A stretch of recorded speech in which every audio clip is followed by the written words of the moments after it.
Welcome to The Explainer. Today, we're tackling a massive topic in the financial world, and honestly, we're breaking it down completely from scratch.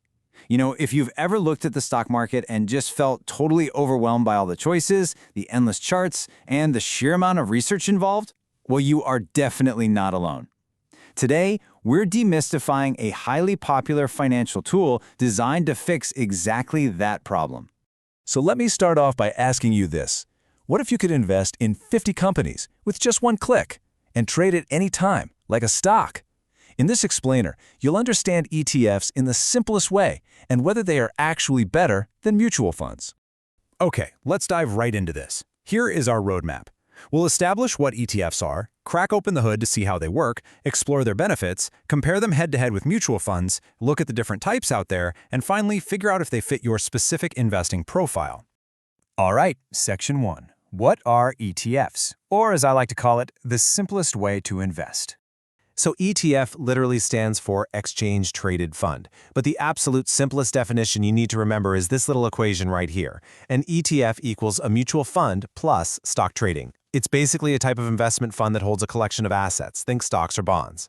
But here is the magic of it. It's traded on stock exchanges exactly like an individual stock. Think of it as having the best traits of both parents, right?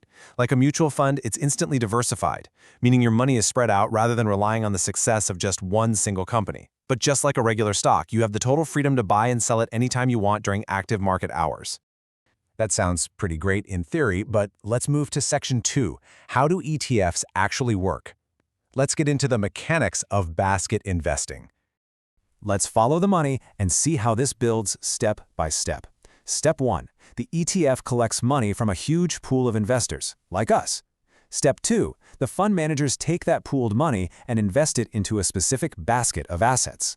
Step 3. They slice that entire basket up into much smaller pieces, which we call units. Each unit you hold represents your direct slice of ownership in that entire basket.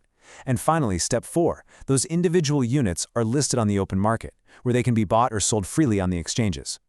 And this brilliantly illustrates how straightforward it really is.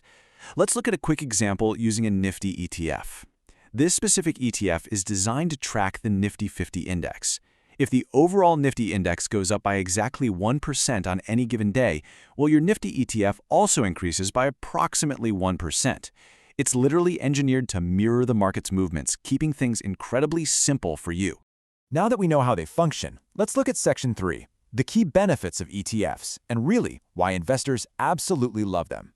ETFs offer 4 massive advantages. First up, they are traded like stocks. You don't have to wait for the market to close. You can buy and sell them literally anytime during active market hours right from your trading account. Second is diversification. Buying just one single ETF instantly gives you exposure to multiple companies. If one company in that basket happens to have a terrible day, it's balanced out by the others. Third, low cost. This is a huge one. ETFs usually feature much lower expense ratios compared to standard mutual funds because they are typically passively managed. And fourth, transparency. You never have to guess where your money is actually going. The exact holdings of the ETF are disclosed on a regular basis so you see what you own. Which naturally brings us to the comparison everyone wants to see. Section 4. ETFs versus mutual funds. The ultimate face-off. When you trade an ETF, you get real-time pricing. You see a price at 10:30 a.m., you click buy, and boom, that's your price. Now, with a traditional mutual fund, your trade executes at whatever the price is at the absolute end of the trading day. You don't have that intraday control. Plus, as we just mentioned, ETFs run at a lower cost, whereas mutual funds generally carry a slightly higher cost to cover their operational structures. It's essentially high flexibility with your standard trading account for an ETF versus a more moderate flexibility with mutual funds. But wait, how do ETFs compare to just buying individual stocks? Well, if you buy individual stocks, your risk is inherently much higher because your success is tied to one single entity, and the effort required to research and track them is, frankly, huge. Sure, an individual stock can definitely outperform the market, but with an ETF, your risk is significantly lowered through that built-in diversification, the effort is minimal, and your returns are safely market-linked. You basically get to ride the growth of the overall economy without the constant stress of trying to pick the perfect stock. Moving right along to Section 5, different types of ETFs. And trust me, there are options for literally every strategy. You are definitely not restricted to just one flavor here. The market offers a huge variety. You have index ETFs, which are perfect for passive investing. They just track major indices like the Nifty or Sensex. But if you have a hunch about a specific industry, there are sector ETFs. These focus exclusively on areas like IT, banking, or pharma. Don't want to worry about storing physical gold safely? Gold ETFs actually allow you to invest in gold digitally.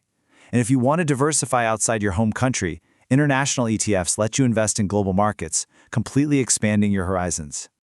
So, the big question. Section 6. Are ETFs for you? Let's define who should actually be investing in them and, importantly, what their limitations are.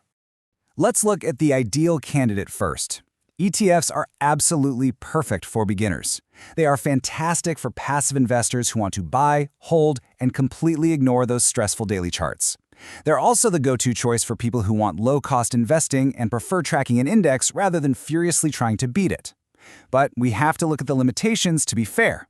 To buy an ETF, you do require a demat or trading account, which might be a slight hurdle if you don't have one set up yet.